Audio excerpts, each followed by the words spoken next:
Hello, this is Kenneth Vance from Rooftop Videos. In my last video, Peace and Safety and Sudden Destruction, and I said Peace and Sudden Destruction, I think I titled it. I went over the 4 winds, and I did forget one thing. I tried not to, but I couldn't remember it all. I'm going to do that today. Try to keep this one short, but in light of what's going on in the Middle East right now. Now, I don't care what it looks like and what they're all saying, but when we look at things through the eyes of Scripture and not the newscasters and the Canadian prepper types, even though I listen to him, he's got good information, but he's not biblical. We got to see it through biblical eyes. And that is how we weave our way through all this deception and lies that we're seeing going on right now. They're trying to keep us blind to what's really going on over there. Neither side is coming out clean. This book does. So I'm going to rehash. Revelation 7 shows that these angels are holding back the 4 winds. This is Yahweh's hidden clue to you and me.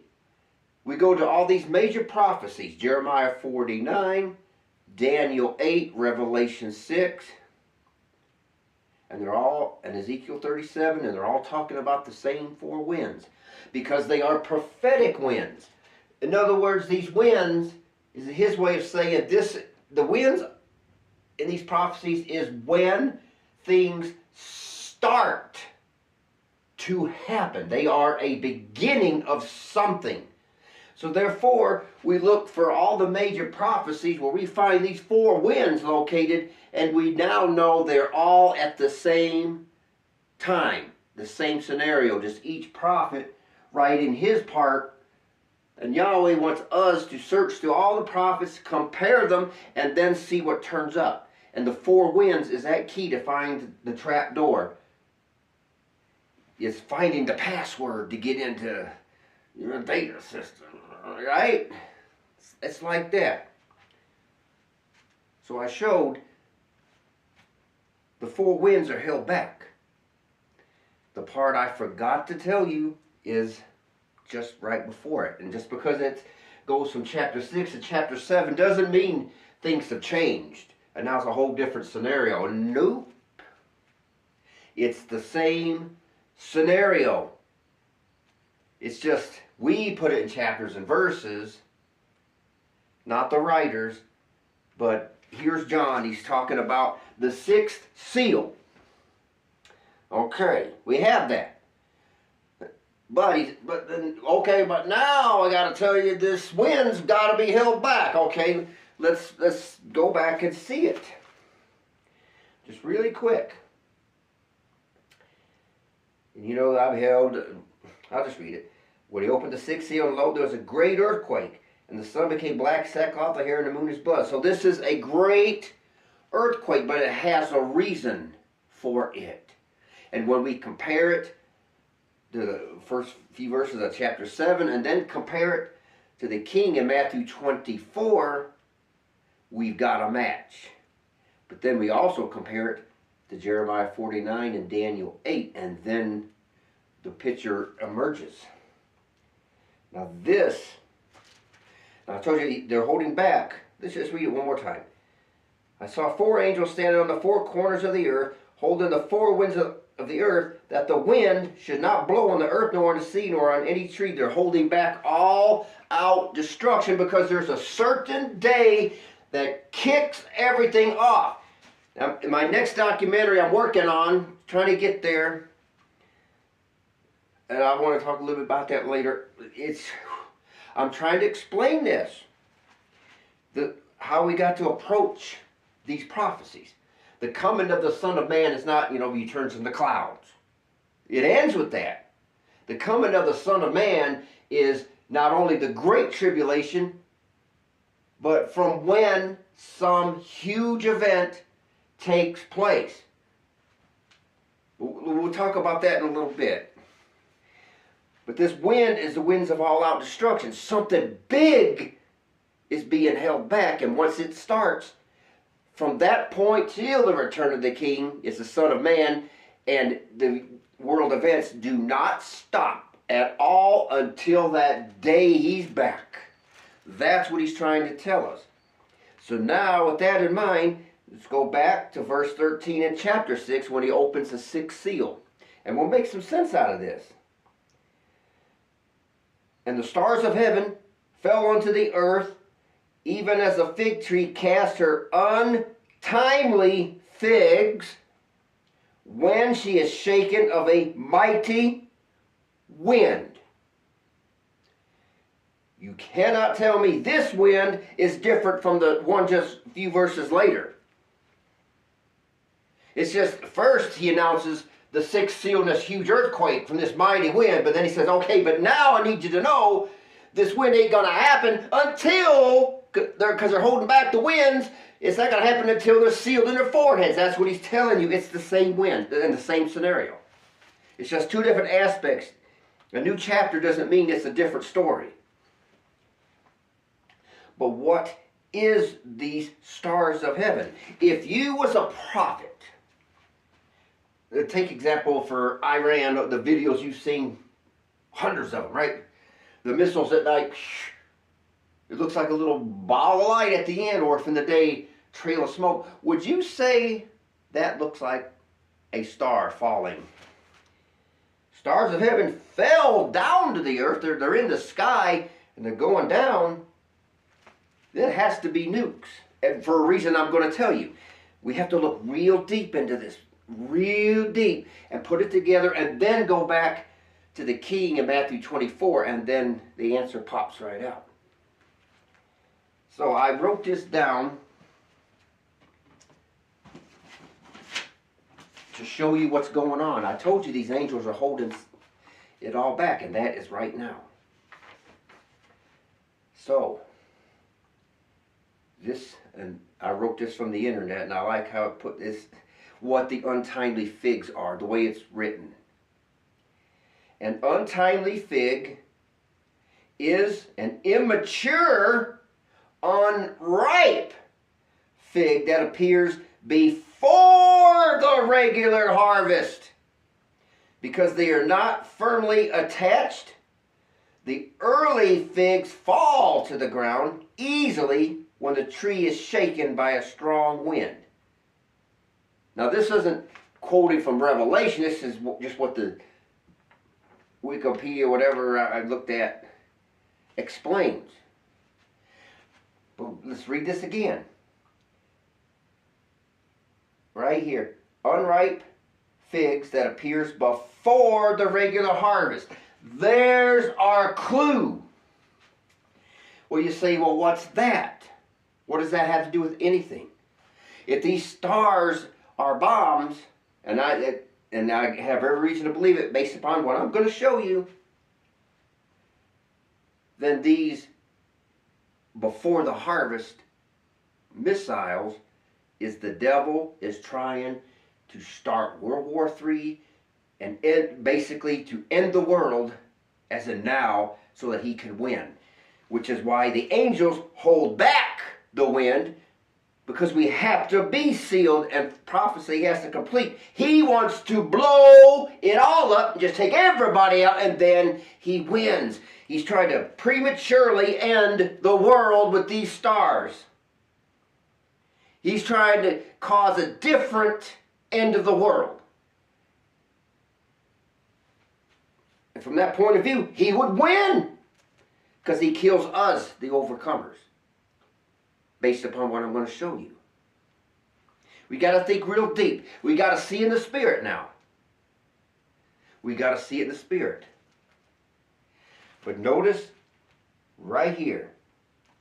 I'm just going to... Okay. So he describes these stars falling from the heaven. Okay. And the heaven departed as a scroll when it is rolled together, and every mountain and island were moved out of their places. This is a massive earthquake. But it's happening at the time of these stars falling from heaven. It's got to be the missiles. But notice this.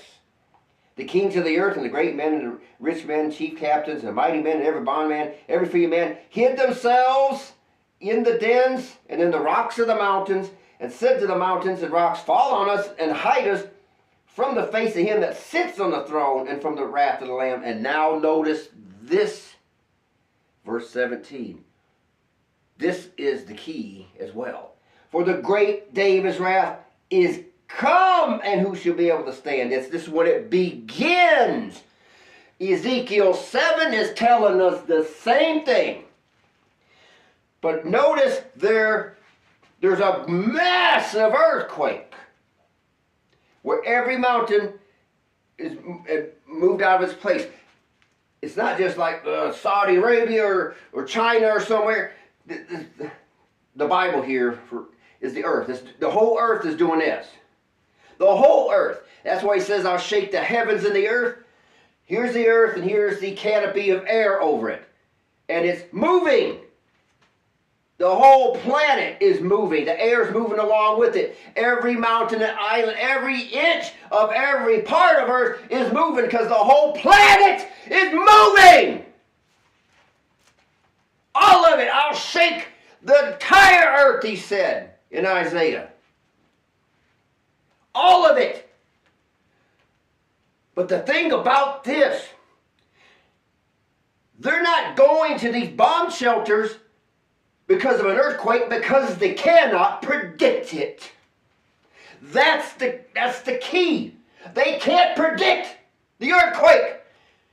They can predict stars, nuclear missiles, though.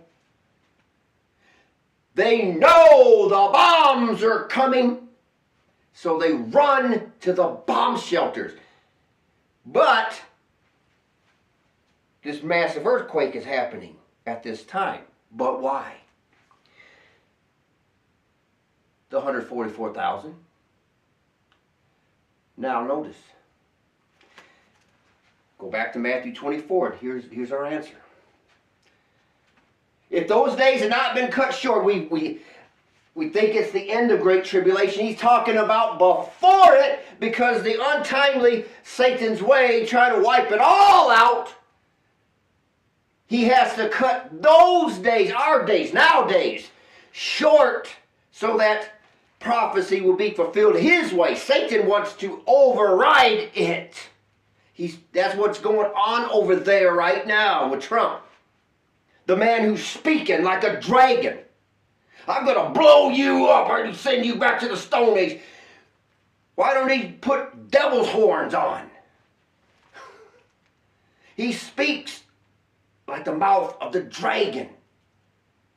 Nobody has ever spoke like that in the arena of presidents. But they're going to the bomb shelters because they're running from the bombs.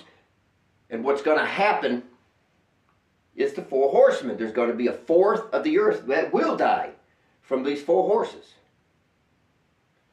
They're running from the bombs. But Yahweh sends an earthquake to block all out destruction. Hence, no flesh would be saved alive. But for the elect's sake, these same elects, the 144,000 in the same passage, those days will be cut short with the sixth seal earthquake to prevent all out destruction and thwart Satan's plans. But still, a fourth of the earth is going to die. That's still going to happen. But he can't have everybody dying because we have to be alive to fulfill prophecy. And the Great Tribulation still has to happen. The way Yahweh said, Satan wants to thwart it. That's what I've been trying to say to people. He's trying to change the rules. Which is why when he said, you got 48 hours, I'm sending you back to the Stone Age, I think he meant it. Somebody is messing around. These angels are blocking it. I'm telling you, they're blocking it. Satan wants it all out. He's doing what he's going to do when he's cast out of heaven, coming in fury because he knows his time is short. He's trying to change everything. He's trying to override Yahweh because he knows the 144,000 are getting ready to come forth. He's got to go all out. He knows it. He's going to lose. He can't have us being sealed. He wants us dead. You can't see it with your eyes, but you see it here. What they're not showing you behind closed doors. How many times over the last few weeks I've seen videos of Trump and his administration in emergency meetings in the White House? It's because something's going on behind the scenes that none of us are hearing. It's much more serious than we all think. But for the elect's sake, the 144,000, he will cut the day short because we have to birth forth, not be killed, and then prophecy failed. You see what Satan's trying to do? We got to see through it. So then you go to Ezekiel chapter 7, and he says this twice. He says, the end has come. The end has come. The end has just begun, is what he just said. That's when the end has begun. That's the beginning of the coming of the Son of Man. That's what he meant by, not even the angels know, but the Father only knows. The beginning of all of this, when the big boom happens, only that day Yahweh knows. But we're so close to it now, I think, that now we're smelling it. You see, we know the season, okay? All right? Well, 2,000 years ago, I definitely didn't know the day, that it was 2,000 years away. But so in Ezekiel 7, the end has come, the end has come. It depends on what version you use. One says, and evil is coming, and only evil is coming. There's another one I like, I think it's the New King James. It says, a disaster is coming, a singular disaster is coming. That's right here. Something huge kicks it off. All these prophets are saying it, and it sneaks up. Something huge is getting ready to happen. Something big is getting ready to happen. That huge event. And then later in that same chapter, Ezekiel 7, says, for rumor shall come upon rumor. Other versions say, same thing, disaster shall come upon disaster. One thing leads to another, then to another. But it gets kicked off where the end begins from something huge, and that it does not stop. Now that's where I want to show this. I should have brought this up in my last video. For decades, we've all been trying to figure out, what is he talking about? Peace and safety and sudden destruction. I should have brought this up, but let's go by the meanings. And I'm going to ask you just, consider this. I'm not for sure, but, hold on. I'm seeing this happening right now. It could be a false alarm, but the word peace here means prosperity, quietness, rest, set at one again. In other words, to set things correct again. All right. Word safety, security, certainty. Now, with those meanings in mind, whether it's the Canadian preppers, the Colonel McGregors, the Scott Ritters, the news clips everywhere, or whoever and whatever, what is the number one consensus? They're not saying the words peace and safety on NBC News. They're not saying that. It's the way that they're speaking I'm paying attention to here. I keep hearing most of them are not even addressing the Iran war in light of this book. The number one consensus is, well, when the Iran war is over and we get the Strait of Hormuz back open, they're all thinking that at some point, maybe soon, it's going to end. It's going to go back to normal. We're going to get commerce back again. The oil's going to start flowing again once we deal with Iran and deal with their stiff necks, blah, blah. That's the number. They're saying it's going to be back to the normal prosperity, back to the normal everything once we take care of Iran. That's basically saying peace and safety. But there's sudden destruction that we can't see hanging over the balance. I come as a thief. When he says, I come as a thief, there's a hidden clue in Matthew chapter 24 regarding that. He makes this statement, it is even at the doors. And then he confirms it more. With Matthew chapter 25, there's 10 virgins, but he says, the bridegroom's coming. He's on the way, but he's not here yet. But he's on the way. When the first huge event happens, the coming of the Son of Man has begun, and it lasts until he's coming in the clouds. That's what he's trying to tell us.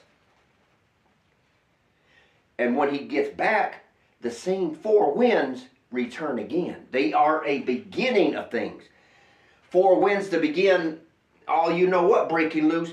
But when he's returning, he sends his angels out to gather his elect from all four quarters, from the four winds of the earth. That's the beginning of the resurrection then. It's a beginning. That's why I went over Ezekiel 37 in my Kingdom of Lively Bones. That too goes along with it, because he's talking about the bones coming to life. It's not just the resurrection. It's a multi-tiered thing. But he's dealing with the four winds as well. Same ones. The bones start coming together. This is where Paul is getting his understanding. I show you a mystery. Not all will sleep. He understood. He had to have understood Ezekiel 37. I'll show you a mystery. So what happens is the elect, the same 144,000, the elect Matthew 24, are starting to come together, come to life. That's you and me, whoever's of the 144,000. Yeah, we're not dead, but we're in the fallen state. We are dead in a way. We're in the fallen state. Except it's flip-flop. We're not Adam and Eve being fallen. We're already fallen, going back to Adam and Eve before they fell, before the resurrection. So the lively bones, the valley of dry bones, we're coming to life. We're being restored to the unfallen Adam and Eve, the same body he had after resurrection. That stage. It still can be corrupted though, but we won't be corrupted. We've overcome it. But we still have to put on the incorruptibility at his return. But the dead, they do go up before us because he's fair, right? Okay. So that's what is going on here. This is getting ready to happen right along with it, where the 144,000 are sealed and we start coming alive. But in Ezekiel, he says, prophesy to the wind, to the four winds. It's at the same time. And Satan doesn't want us to start coming alive, so he wants to destroy all of us. That's what he's after. He knows, people. He knows it. He knows it's close. Something's going on we can't see. So that's why this is amazing. And as my next documentary, I'm titling it something like, why did Yahweh allow the COVID-19 mark of the beast to happen? And I'm going a lot over most of Deuteronomy 28. That's the chapter of curses. There's our answer. He gives us the answer. And Pastor so-and-so is never going to see it. In Daniel 8. And this goes into the reason why he allowed the mark of the beast. He says, when the transgressors have come to the full, a king of fierce countenance shall stand up. That's Donald Trump. Oh, wait a second.